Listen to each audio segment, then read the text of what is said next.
Mr. President. Senator from Connecticut. Thank you, Mr. President.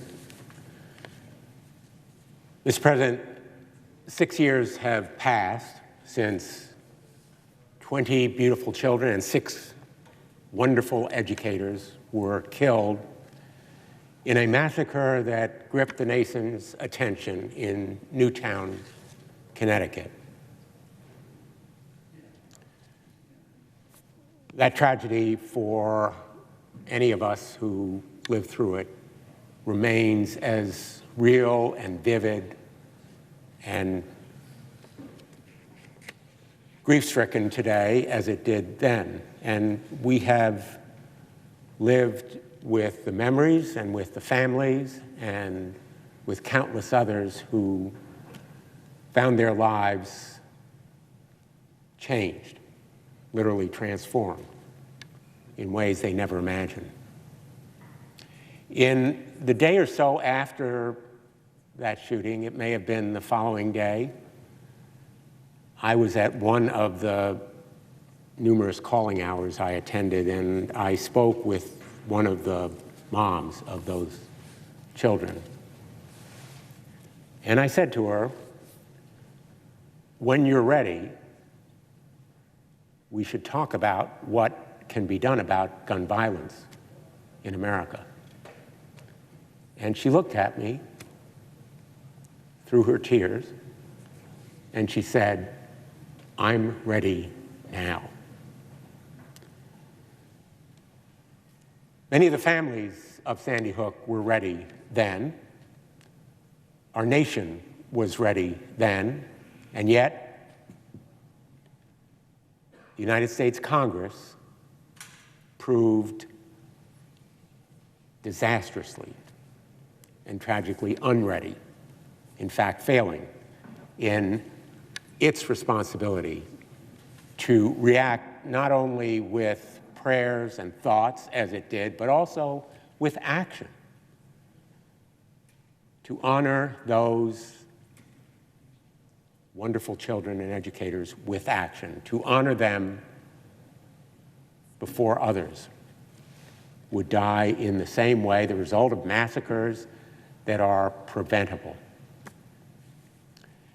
The Senate came close to acting. More than 50 votes were there for a background check bill, which had bipartisan support, but not the 60 votes that were necessary. And from this gallery, vividly came the shout, shame on you. And it was well justified. Shame on the United States Senate for failing to act 6 years ago. Shame on the Congress for being complicit in the continuing massacres that have been added since Sandy Hook. Oak Creek, Blacksburg, Charleston, Chattanooga, Lafayette, Parkland, San Bernardino, Las Vegas, Sutherland Springs, just a partial list. Not to mention the 90 deaths every day, often occurring singly or in 2s or 3s, or by suicide or by accident, as claimed the life of Ethan Song in Guilford, Connecticut, when he was playing with a friend and a gun killed him. A loss that Christian and Michael Song have made positive by their advocacy of common sense measures to require safe storage of weapons. The voices and faces of Sandy Hook have continued to inspire and move us. As of Parkland and all of the other tragedies that have occurred, they have rallied and written, emailed and called, organized and mobilized, and they have created a movement. It is a movement that is turning around this country, and it has had already the effect of breaking the vice-like grip of the NRA on Congress. It is moving us forward. It has spawned groups at the grassroots like Newtown Action Alliance and Everytown for Gun Safety, Moms Demand Action, Connecticut Against Gun Violence, Brady, many others, including Sandy Hook Promise, whose dinner we will attend tonight, their annual gathering. We have come to the floor of the Senate now to demand action that honors those victims and prevents more victims, more survivors, more grieving families. I'm here with my colleague, Senator Chris Murphy, who has been an unstinting advocate and champion and partner in this effort. And we're here to demand that this body act on a measure that was passed more than 100 days ago by the House that would require universal background checks. Now, the fact of the House passing that measure is itself evidence of a change that is moving this country. The change in leadership in the House is the result of election of new members of the House of Representatives as a result of the gun violence prevention movement that politically is acquiring an undeniable and indisputable force. Gun violence prevention was on the ballot in the last election, and gun violence prevention won. It won in the new members of Congress who have championed that universal background check measure and closing the Charleston loophole and have successfully passed it there. They are making a critical difference. And their coming here, their election, is the result of that grassroots political movement that is changing the narrative and for the first time puts us nearer, in fact, nearer than ever before I can remember, to common sense measures that will stop gun violence. I have been involved in this effort since my earliest days as Attorney General in the early 1990s when Connecticut passed a ban on assault weapons, and I not only advocated it, but then defended it in court against many of the arguments that continue to be made today, even though they have been rejected by the courts and the American people.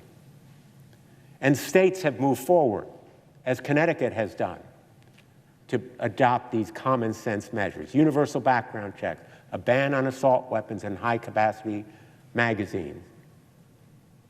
Most recently, a safe storage bill, Ethan's Law in Connecticut, and a ban on bump stocks and 3D weapons.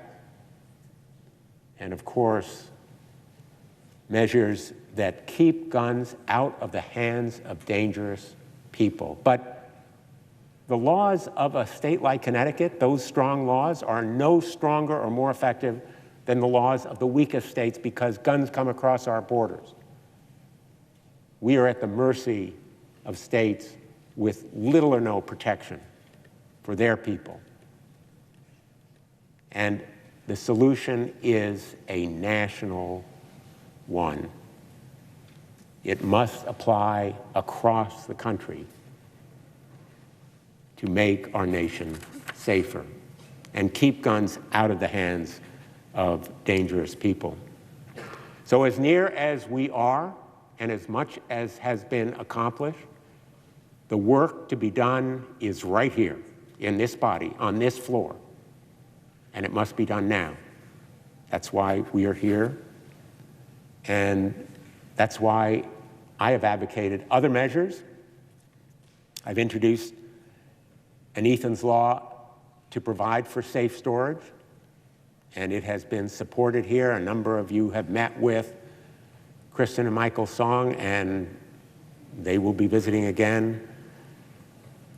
An emergency risk protection order bill that would enable courts and law enforcement to take guns out of the hands of dangerous people as a result of a warrant and due process, and an incentive program at the national level to make states more aware and more inclined to adopt them, and it should be bipartisan.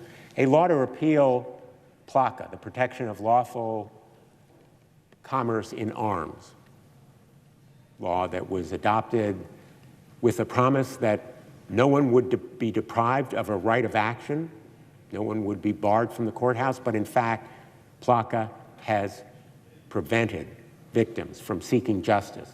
It has stopped their day in court, and it should be repealed. Those measures should be moved forward, and I'm hopeful they will, with bipartisan support. But there is no question today about the need for a universal background check bill that Senator Murphy and I and others who will speak today have advocated, and now offers an opportunity for bicameral approval. This movement has indisputable force. It has a dynamism and drive that will only increase, regardless of what happens today. We are not giving up. We are not going away. And history will judge harshly a majority leader and a majority that failed to give us a vote. It will judge harshly opponents of these common sense measures, and the voters will judge harshly because gun violence prevention will be on the ballot again. We will make sure of it. The American people will have an opportunity to vote again for candidates who support common sense, sensible measures to make America safer, keep guns out of the hands of truly dangerous people. The grip of the NRA is breaking.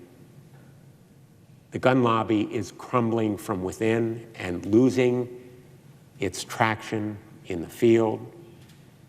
We are on the right side of history. And I hope that my colleagues will see it that way too, and will give us a vote. Let us vote on universal background checks, the bill that has come to us from the House of Representatives. Let's do it today. Thank you, Mr. Chairman, Mr. President, and I yield the floor. Senator from Connecticut. Thank you, Mr. President. I'm here on the floor to join my colleagues, Senator Blumenthal, and those who will speak afterwards. It has been 113 days since the House of Representatives passed H.R. 8, the bipartisan background checks bill. We have a proposal before the Senate as well, and we are here to ask a simple request. Bring this bill up for debate. Let us do our work as the United States Senate on an issue that dominates the headlines, that dominates kitchen table conversation, and steals from this country 36,000 lives a year, 3,000 a month, and 100 a day. Those are the number of people who are killed by gunshot wounds. And each one of their stories is different. These are mostly suicides. Many of them are homicides, accidental shootings. Some are mass shootings that make the headlines. But no one can escape this horror today. In my son's school, he has to go through an active shooter drill every year. And think about the trauma we put kids through preparing for a stranger to walk into their classroom with a weapon. But just this past weekend, 32 people were shot and 6 were killed in one city alone, the city of Philadelphia. 24-year-old Iseka Mete died this weekend. He was at a cookout to celebrate a graduation, also to celebrate Father's Day. And he, along with 4 teenagers, were shot out celebrating. That's the reality of what happened in just one single city. And So I get it that the bill that passed the House of Representatives may not be the bill that could get 60 votes here in the Senate. But what's so offensive to many of us who have lived with this epidemic, it's personal to everyone here, because I don't think there's an individual in the Senate who hasn't had a one-on-one experience with a victim of gun violence or the mother or father of someone who was killed. What's so offensive is that we're not even trying. We're not even attempting to find common ground. And the Senate used to do this. The Senate used to take big, important issues, put them on the floor, and then spend at least a week's time trying to figure out whether you could get 50 or 60 votes. We're not doing that on anything in the United States Senate today. This place has become a complete, total legislative graveyard. But there's really nothing more important to families out there than their physical safety, their ability to protect their loved ones from harm. And the fact that we're not trying to find consensus on the issue of gun violence, that there's no interest in putting H.R. 8 before this body so that we could attempt to debate it and amend it and come to some consensus in the Senate is unconscionable to many of us. I want to narrow my remarks today on how exceptional this issue is from a public opinion standpoint. I've been on the floor so many times before talking about the evidence that points us to why background checks are the most impactful intervention we can make. In Missouri, where they got rid of their universal background checks requirement, and guns started to flow into the community through gun shows and internet sales without a background check, homicide rates went up by 30 to 40%. And reports of Missouri-bought illegal guns found in other neighboring states skyrocketed. Exact opposite effect in Connecticut. Years ago, Connecticut put in place a universal background checks requirement tied to a local permit. Research shows that that reduced our gun homicide rate by around 40%. So the evidence is there. But let's just talk about the public opinion on this matter, because there's really nothing like background checks today in the public consciousness. Today, polls will tell you that 97% of Americans believe that everybody should go through a background check before they purchase a weapon. There's nothing else in America today that gets 97% support. I mean, nothing else that gets 97% support. And these are actual numbers. Apple pie is supported by 81% of Americans. Kittens only get 76% support from the American public today. And baseball, the American pastime, only 2/3 of Americans that support baseball. But 97% of Americans think that you should fill out a form proving that you're not a criminal or someone who is seriously mentally ill before buying a gun. Universal background checks, well, here in Congress, seemingly a very controversial, politically charged issue, they're more popular than apple pie, kittens, or baseball when you ask Americans. These are actual numbers. I don't mean to make light of this. I just mean to drive home the point that no matter whether you represent a Republican-leaning state or a Democratic-leaning state, a state that voted for Donald Trump or a state that voted for Hillary Clinton, your constituents want you to vote for universal background checks. And let me just kind of give you the full panoply of public opinion on this. 97% is the number today. That includes 90% of gun owners.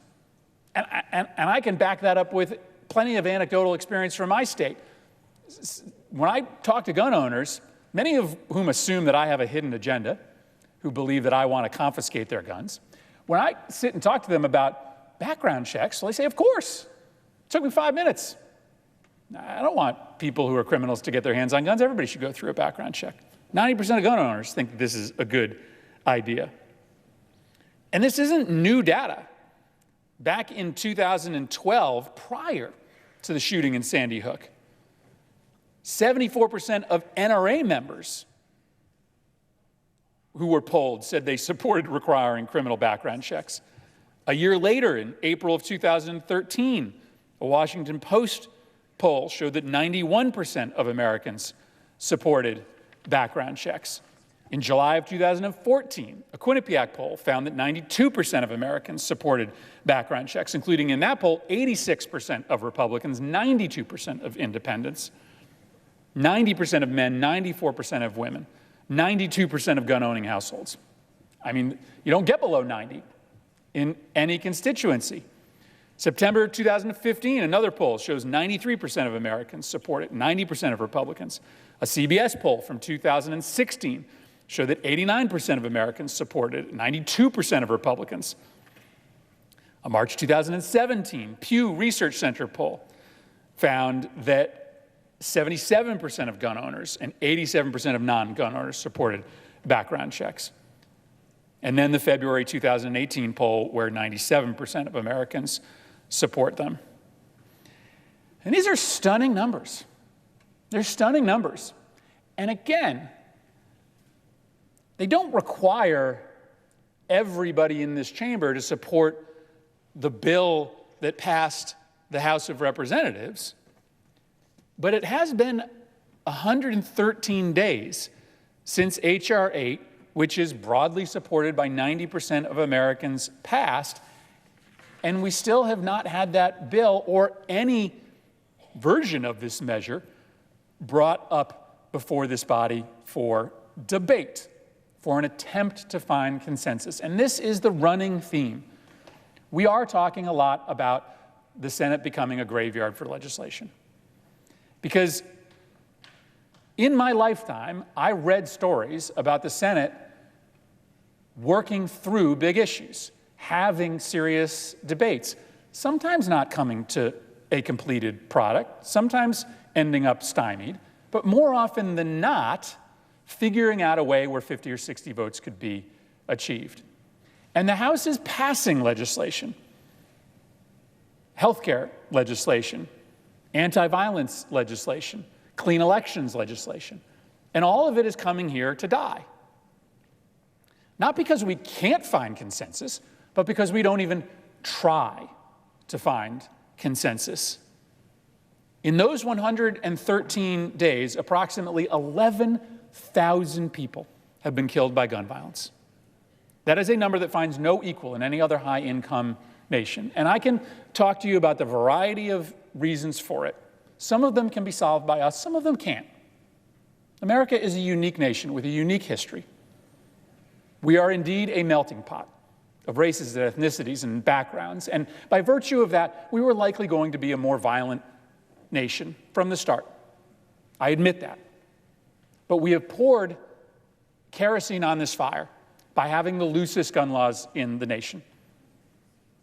A set of laws that are not supported by 90% of Americans who are asking us to do something different. And so we are on the floor today asking, begging, pleading Senator McConnell and Republican leadership to at least bring H.R. 8, the Bipartisan Background Checks Act, or some version of it before the Senate so that we can have a debate on the most important, most vital issue to Americans today, their physical safety. I yield the floor. Mr. President. Senator from Pennsylvania. Thank you, Mr. President. I want to thank my colleagues from Connecticut for leading this discussion today on gun violence. And we want to focus on one bill in particular, one piece of legislation. But just wanted to step back for a moment and talk about this issue more broadly in terms of what it means for the American people. We're talking about a problem, the problem of gun violence, which is a uniquely American problem. No other country has this problem. No other country has the amount of mass shootings. I don't know the exact number, but we've had so many that we know them by the name of the community. When we say Newtown, Connecticut, or Sandy Hook Elementary School, when we say, we talk about places like Columbine or Parkland, you know what happened at those places because they've become so common. So this is a uniquely American problem that Americans have to solve. Some of those Americans obviously have to be members of Congress. You would never know that there was this problem based upon the inaction by Congress, by the Senate, and until recently the House over many years. And the one question I have to ask is, are we going to surrender to this uniquely American problem? Because the inaction by Congress over many years now would indicate to me that the answer to that question is yes, that a lot of members of Congress, House and Senate, have concluded that there is absolutely nothing that we can do to reduce even the likelihood of another mass shooting, reduce the likelihood of more and more gun violence. So here we are. The House has passed legislation, background check legislation, that is, as Senator Murphy just outlined, overwhelmingly popular. More than 90% of Americans support it, and we're in day 113. 113 days since the House passed it, and there's no action on the Senate floor. There hasn't even really been a debate of any kind here in the Senate on gun violence or what to do about it. So when you consider that time frame, all the time that's gone by since the one bill that dealt with this issue of gun violence that passed either house in probably 25 years is now 113 days from having any action in the Senate. So with no action on something as popular and as well supported as that bill is on such an important issue, the issue of gun violence, I have to conclude, without any action here in the Senate, that this particular legislative graveyard, that the Senate is surrendering to this problem, that is just letting this bill die in the Senate over time. Give you two examples among many we could talk about, two from Pennsylvania, both ends of our state. In the city of Pittsburgh, we witnessed a deadly act of violence against the Jewish community, the worst act of violence against the Jewish community in American history at the Tree of Life Synagogue, when a shooter back in October opened fire on three congregations worshiping during Shabbat services, worshiping at the same place, three different congregations. This deadly mass shooting, a targeted, cowardly, hateful attack on the Jewish community, resulted in the deaths of 11 innocent Pennsylvanians and injured 6 more, including 4 members of law enforcement. So 11 people gone in a matter of minutes, and they range in age, in this case, from the ages of 50s, low 50s, I guess, to, I think the oldest was 97 years old, if memory serves me. Well, this attack was horrific for so many reasons. Just one example of the ongoing and systemic problem of gun violence across our country, an epidemic.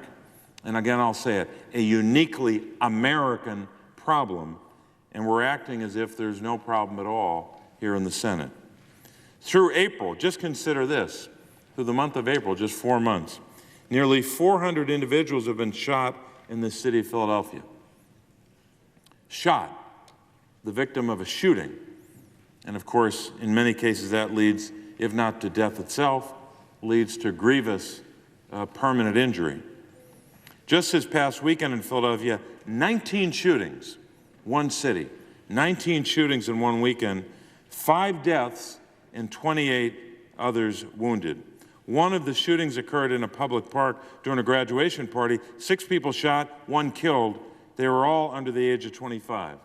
And here's what the toll is so far this year. This year's gun-related death toll in Philadelphia, now 152. 152 in one city.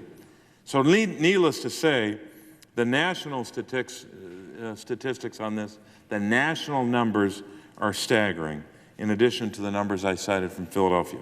Gun violence affecting more than 100,000 people every year, impacting their lives, year after year, numbers like that.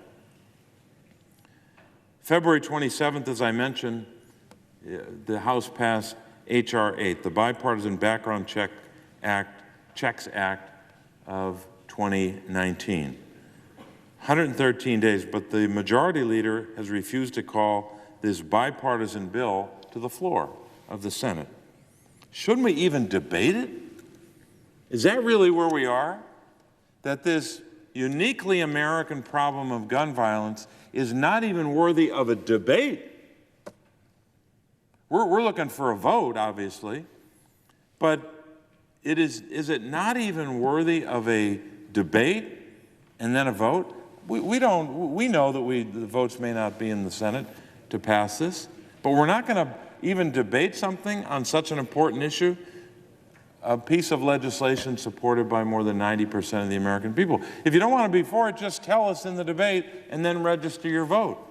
But at least we will have debated the one bill that passed the House in 25 years. So we have this one opportunity on one bill, and it's not even worthy of a debate here in the Senate. So I'm a proud original co-sponsor of the Senate version of the bill, the Background Check Expansion Act, because it's a type of common sense legislation that makes Americans safe from the horrors of gun violence. In fact, expanding background checks is supported by that many Americans, more than 90%, because they know, we all know, that background checks make our community safer. Since '94, background checks have prevented more than 3.5 million gun sales to dangerous criminals and others prohibited from owning guns. But yet these background check bills haven't seen the light of day since H.R. 8 was passed in the House. Again, I'll say it, 113 days ago. Sent to this legislative graveyard, so I'd have to ask my Republican colleagues, why don't you ask the majority leader to schedule just one debate? It could be a limited debate, and then let's have a vote, up or down. And I hope maybe a vote on some other measures, but at least let's debate and vote on a background check bill that passed the United States House of Representatives. So the time for talk about this issue and the time for lamenting the problem has long passed. We've got to do something about it. That means debating and voting. That's what we're supposed to do here. Debate big issues and vote. Vote how you want, but at least debate and vote on this issue, which will reduce the likelihood that we will not see more and more tragedies like we've seen. We're told that 100 people are shot and killed every day in the United States of America. 100 people shot and killed every day. And we go not just days, but weeks and months and now years without a single bill getting the kind of debate and vote it should get, and without a single bill passing. But at least let's get a start with this piece of legislation. Let's debate it and vote on it. I would yield the floor. The Senator from Maryland. Mr. President, first I want to thank Senator Casey for his passion on this issue. And I want to also thank Senator Blumenthal Murphy for bringing us here together. The logic here is inescapable. I can't explain to my constituents, nor can Senator Casey explain to his, as to why the universal background check has not been on the floor of the United States Senate for a vote. Let us do our will. This is an issue that we have talked about for years, and the majority leader has refused to bring this up for a vote so that the will of the majority can prevail. That's what we're simply asking for. It was in February of this year that the House of Representatives passed a bipartisan bill to deal with universal background checks. It passed by a large majority, and we now understand the urgency of us considering legislation. Inaction is not an option. We've got to do what we can to deal with the crisis at hand. And what is the crisis? 100 people killed every day in this country by gun violence. 310 are shot, by the way. 210 are injured, 100 are killed every day of the week, 7 days a week. So since the House has acted on this bill, about 11,000 Americans have been killed. This is urgent. Every day makes a difference. In my state of Maryland, over 180 people have been killed by gun violence since the House passed the bipartisan universal background check legislation in February of this year. It's the second leading cause of death among children, and first among African American children. Rarely a month goes by without us having another mass shooting take place here in the United States. And Mr. President, it was 1 year ago on June 28th in Annapolis, Maryland, at the Capitol Gazette, that we saw a shooting that took the lives of reporters. At that time, I took the floor with others saying, what more does it take for us to debate gun safety in this country? Why can't we take up legislation and have a debate? Isn't that what our job is here in the United States Senate? The Gun Control Act of 1968 established a framework for legally prohibiting certain categories of people from possessing firearms. The list of prohibited persons has grown over the years, but includes felons, fugitives, domestic abusers, and those found by the court or other tribunal to be seriously mentally ill. I would hope all of us agree that these individuals shouldn't have guns. How do you know if that they're going to get a gun without a background check? Since the Brady Law took effect, it has blocked more than 3 million prohibited gun sales and processed over 278 million purchase requests. So the technology is there. We know how it works. We had the FBI run a background check. The National Instant Criminal Background Check System is there to see whether you've been convicted felon or you're a fugitive or domestic abuser or other prohibited purchasers. We have the technology.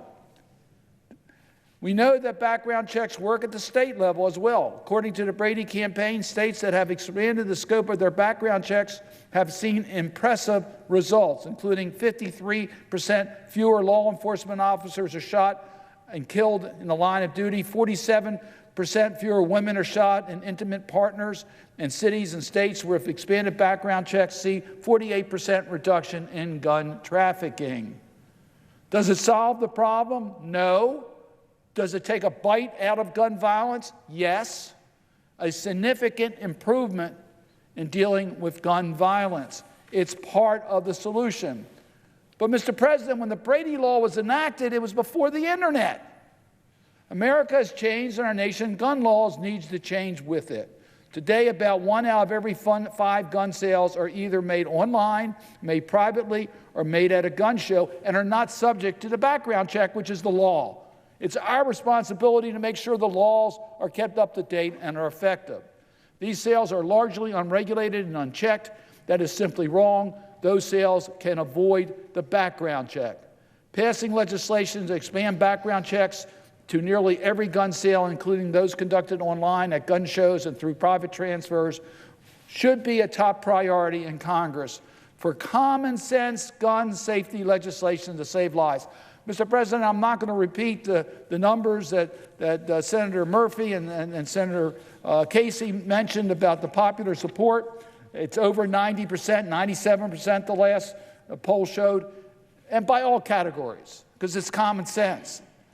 In fact, I think the public has a hard time understanding why we haven't passed this long before now. I agree gun laws alone can't solve the problem, but it will make a difference. There's no single answer, but we should take steps that can help us deal with this crisis. Sitting on the sidelines is not an option when our children are being killed, sometimes by other children, and surrendering to the false logic that the problem is too big to address falls well short of what the American people deserve and expect us to do. They sent us here to the Senate to make tough decisions. This isn't even a tough decision, but we have to make decisions. From my hometown of Baltimore to many towns across America, there have been names in the headlines because of gun-related tragedies or mass shootings. People are calling on us to act. So, Mr. President, my message is simple. Let us bring the bill to the floor of the United States Senate. Let's follow the example of the House of Representatives. Let's not be the graveyard. Let's be the greatest deliberative body in the world. Let us take up the issue, let us debate it, and let us vote on it, and let us do right for the American people. With that, I yield the floor. Senator from Virginia. Mr. President, thank you, and I rise to echo the comments of my colleagues on these bills that are pending here in the Senate. I hold up the calendar of business for the Senate. Wednesday, June 19, 2019, which is today, on page 15 of the calendar, item 29 is H.R. 8, an act to require a background check for every firearm sale. The status listed in the Senate calendar is March 429, read the second time and placed on the calendar. It is pending here before the Senate. The next item, item 30, is H.R. 1112, an act to amend Chapter 44 of Title 18, United States Code, to strengthen the background check procedures to be followed before a federal firearms licensee may transfer a firearm. March 5, 2019, read the second time and placed on the calendar. So in this body, we're not asking for something that isn't before us. No, the Senate calendar for today says these bills are before us, and yet one individual, the Senate Majority Leader, is keeping us from a debate and a vote on these two matters. We could vote on it. Maybe we wouldn't have the votes, but we ought to be able to at least vote and be accountable to the American public for the positions on these issues. I rise in the shadow of yet another tragedy in Virginia, and every senator in this body has had tragedies like these. I know, Mr. President, you've suffered these tragedies, multiple tragedies, in Orlando and Parkland. I was the mayor of Richmond when we had one of the highest homicide rates in the United States driven by gun violence. I was the governor of Virginia when the shooting happened at Virginia Tech. I was in the United States Senate when 2 Virginia journalists were murdered on live television by a disgruntled ex-colleague. And 2 Fridays ago, May 31, 3 Fridays ago in Virginia Beach, just as I had left the city after giving a talk there to a local bar organization, the news came about shootings of 12 innocent people, 11 city employees, and 1 contractor who was at City Hall just to get a building permit, who had been gunned down, in this case by an individual using weapons that had massive magazines, the 30-round magazines, the kind of magazines that were also at issue in the shooting in Parkland. And so that's why I take the floor today, thinking about these tragedies in Virginia and the repetitive nature of them.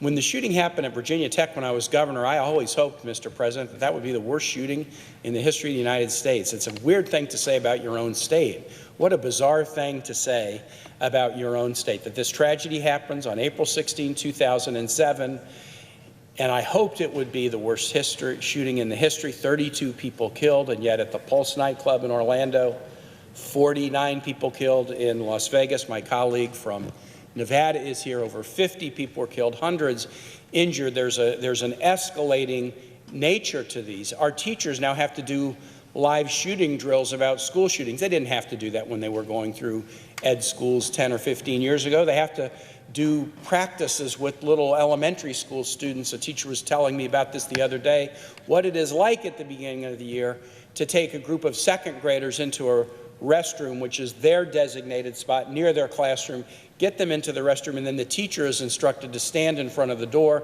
so that if a shooter starts to shoot through the door, it will be the teacher that will be killed rather than the students. The fact that we've normalized this and we practice it is an evidence of a sickness, and yet there's cures for sicknesses. These bills are cures for a sickness we have, not complete cures, but they would make us safer. As was indicated, the federal background requirement has prevented 3 million people since 1994 from getting weapons that they shouldn't. Some of those individuals, no doubt, may have found a weapon another way. But the moment someone is turned away from getting a weapon they couldn't have, society is safer for those days. And sometimes they're turned away and they never get the weapon. 3 million times. And yet, because of glitches and weaknesses in the background check system, too many people who have been prohibited for decades from having weapons are still able to get them. The New York Times recently did a study of 19 mass shootings where the firearms that were used were bought legally after a federal background check. So 19 instances where the firearms were legally purchased after a background check, but it discovered that in looking at those 19 cases, at least 9 of the instances were those where the background check system had glitches and flaws, and so people were able to get the weapons even though they shouldn't have been able to. Let me give you just 3 powerful examples. Virginia Tech. The young man who murdered 32 people at Virginia Tech was a student by the name of Sung Wee Cho. He went to high school in Fairfax, not far from here. He had serious mental illness. His counselors and teachers at high schools knew this young man. They knew his capacity and strengths. They knew he had problems, and they were able to wrap services around him so that he not only graduated, he was a successful student. But then he went onto a college campus 200 miles away where all that knowledge was locked up in his high school. It didn't transfer to the college campus. Now he's with a new group of 35,000 people, and folks don't know him, and they don't know the challenges he has, and they don't know what it takes for him to be successful, because he was able to be successful if the right things were done. And over the course of his college career, he experienced increasing instances of mental illness, and at one point was adjudicated by a local behavioral services board in court as mentally ill and dangerous. And that's one of the 9 categories under federal law. Not just mentally ill, because mentally ill people are more often the victims of violence than perpetrators of violence, but you have to be adjudicated mentally ill and likely to be a danger to others. And he was adjudicated in that way. And that prohibited him from getting a weapon. But the local court system failed to introduce the record into the National Criminal Background Check System. And so a few months later, when he went to a federally licensed gun dealer in Roanoke to purchase the weapons that led to the mass atrocity, even though he was prohibited, the weakness in the background check system allowed him to get the weapons and carry out the murder. I was able to fix some of this glitch by executive order when I was governor, but what I really needed from my legislature in Virginia at the time was a commitment to universal background check. The better the system, the safer we are. I could not get that from my legislature. But that was an instance where clearly glitches in the background check system led to this massive atrocity. Charleston, this deranged young man who went in and sat in a Bible study and worshiped with people who prayed for him and later forgave him, and then used his weapon to murder 9 people, acquired a weapon despite being prohibited.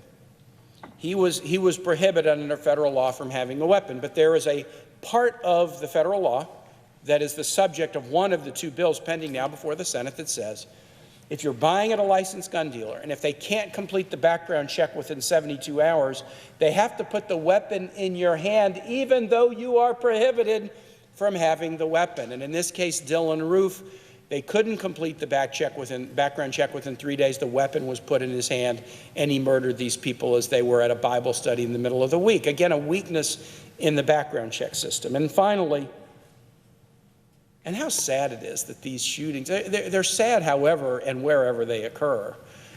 A nightclub, a school, a corner in Richmond. We had the murder of a 9-year-old and the injury of an 11-year-old 2 weeks ago in a neighborhood park because of a drive-by. Wherever it happens, it's horrible. But synagogues and churches?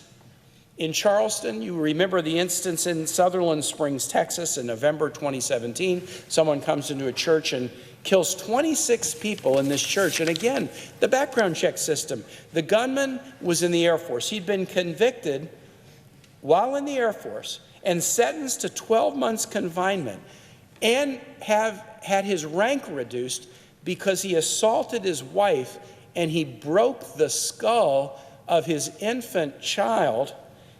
He had a bad conduct discharge from the Air Force. With that adjudicated offense, with that discharge, he should have been prohibited from getting a weapon. But in 2016 and 2017, he purchased 2 firearms. He passed the federal background check because the military adjudications had not been introduced into the system. And so the 2 bills that I mentioned that are on the floor would do 2 things. They would make the background check system universal. However a weapon is transferred, in a federal gun licensee or in a gun show or between relatives, for pay or as a gift, however a gun is transferred, you must determine before the gun is placed in the hand of an individual whether that individual is allowed to have a weapon or prohibited. That's the first bill. And the second one I mentioned would fix the Charleston loophole, would establish that you don't just get the gun put in your hand if there's a glitch and it slows down the processing of your request. You have to be approved. There has to be a green light that says you're an allowed person before you get the weapon. And to the extent that it might take longer than 3 days, it's in the interest of public safety to make sure that the person who's getting the weapon isn't prohibited. Mr. President, I'll conclude and just say these measures are effective. The states that have gone to universal background check can compare data pre and post, and they can compare their data with their next door neighbor. And the states that have moved to universal background check have seen a reduction in gun violence. Not the complete elimination. We're not able to do that. We didn't completely eliminate auto deaths when we required that there be airbags, but we've made people standard here too. These laws are effective. They're popular. Overwhelmingly, Americans support background checks. And finally, they're not even really a new law. The NRA used to take the position, we don't want new laws, we want to enforce existing laws. The background check bill isn't even a new law, it's just the enforcement of existing laws. If you have a group of people that are prohibited from having weapons, but the only way to enforce that is through a comprehensive background check system, then the way to look at these two bills is these are bills that are necessary to enforce existing laws that have been on the books since 1968 with a bipartisan consensus. We deserve a vote. These matters shouldn't just sit here on the Senate calendar day after day, week after week, month after month without the opportunity for a vote. There was a time, as I conclude, in the Congress where there was something called the gag rule. For decades, in the 1820s and 30s, I think my timing is right, there was essentially something called the gag rule. Petitions with respect to the abolition of slavery were not able to be debated. And I fear that that's what we've come to in this body with respect to these issues. We haven't had a meaningful debate and vote on the floor of the United States Senate about the scourge of gun violence since the debate and vote in April of 2013 in the aftermath of the shooting at Sandy Hook. More than 6 years. I think it's time to do it. The bills are pending on the calendar. We should have that debate and have that vote. And with that, Mr. President, I yield the floor. Mr. President. The senator from Nevada. Thank you. Mr. President, I come to the floor and want to thank my colleague from Virginia, so eloquent and passionate about this issue. And I have never talked to him about this, but there is one thing we had in common across the country when I was the Attorney General of the state of Nevada and he was the governor of Virginia, was the Virginia Tech shooting. As the Attorney General, after that horrific shooting, wanted to make sure that we were passing common sense laws so that nothing like that could ever happen again. So in the state of Nevada, when I was Attorney General, introduced legislation to ensure that our courts, when they adjudicate an individual who is mentally ill, that information got to our law enforcement within the background checks. And we passed that information, that legislation. But I'm here to tell you more needs to be done. And I agree with my colleague. I would have hoped that that was the last shooting we'd ever seen in this country, but it wasn't. It wasn't. Almost 2 years ago, hundreds of people were wounded. Hundreds of people were wounded and 58 were killed in my hometown of Las Vegas at the Route 91 Harvest Music Festival. It remains the deadliest mass shooting in modern American history. That is not something we would ever imagine we would be down as a statistic for in the state of Nevada, nor could anyone ever want that. 2 weeks later after that shooting, I delivered my first official address on this Senate floor, my maiden speech I called for action to prevent the next mass shooting. And among other things, I asked for universal background checks on firearms. Americans support these virtually unanimously. You've heard the statistics from my colleagues on the floor today. 97% of them want sellers to look closely at who exactly is trying to buy again.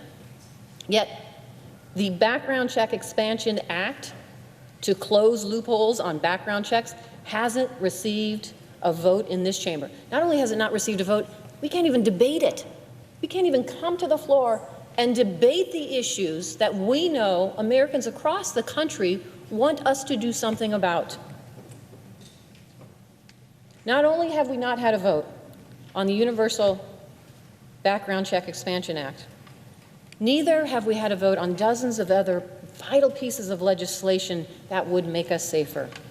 You know, I have sat here for the last 2 years and watched as Republican leadership is perfectly happy to stop the Senate from voting on these laws. In fact, I've heard, unfortunately, Senator Mitch McConnell jokingly call himself the Grim Reaper, whose job it is to bury legislation. That's why we have this legislative graveyard. But I will tell you this, the American people don't think that that's funny. And the mothers and fathers of children who have died as a result of gun violence aren't laughing. Nor is my hometown of Las Vegas, a community that is still healing from the pain of that night. It does not have to be this way. In the state of Nevada, we've closed the loophole that lets private sellers skip background checks before they hand over a gun. I am so proud of my state. Voters in Nevada approved this common sense reform in 2016 for universal background checks. And thanks to our newly elected Governor Sisolak, Attorney General Aaron Ford, and our fierce leaders in the Nevada State Legislature, as well as the incredible people in the state of Nevada, we have finally made it law. This is just basic common sense. It's supported by Americans throughout the political spectrum and households with and without guns. Listen, I support the Second Amendment. We own guns in my family. My husband's former federal law enforcement. I come from a family of sportsmen. Throughout Nevada, we have friends who are sportsmen. But I will tell you, those Nevadans who are gun owners, and almost every American agrees, we need to keep guns out of the hands of terrorists, violent criminals, domestic abusers, and others who may pose a threat to themselves or their communities. Nevada, with a strong Western history of self-reliance and a culture of safe, responsible gun ownership, has done this. It's long past time for the Senate to do what the House has done and what the American people demand, and pass common sense gun reform. The Senate Majority Leader must stop putting a roadblock in the way and let us act. At the very least, let us have a debate and move this issue forward. A debate that the American people want us to address and an issue they want us to find a solution for. Listen, we can't take back what happened that day in Las Vegas or Orlando or Sandy Hook or Charleston or so many cities and towns all across this nation that are scarred by mass shootings and daily gun violence. We can't heal the pain of those whose friends or family members were killed. We can't erase the trauma that so many survivors continue to endure. But we can save lives in the future. And isn't one life saved worth it?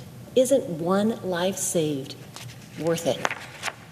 So I ask all of my colleagues, let's stop the delays and denials and excuses, and let's pass this bill. Let's bring back to the floor of the Senate the time for debate on important policy issues that address the problems that we see in this country. And at the very least, let's save a life. Madam Chair, excuse me, Mr. Chair, I yield the floor.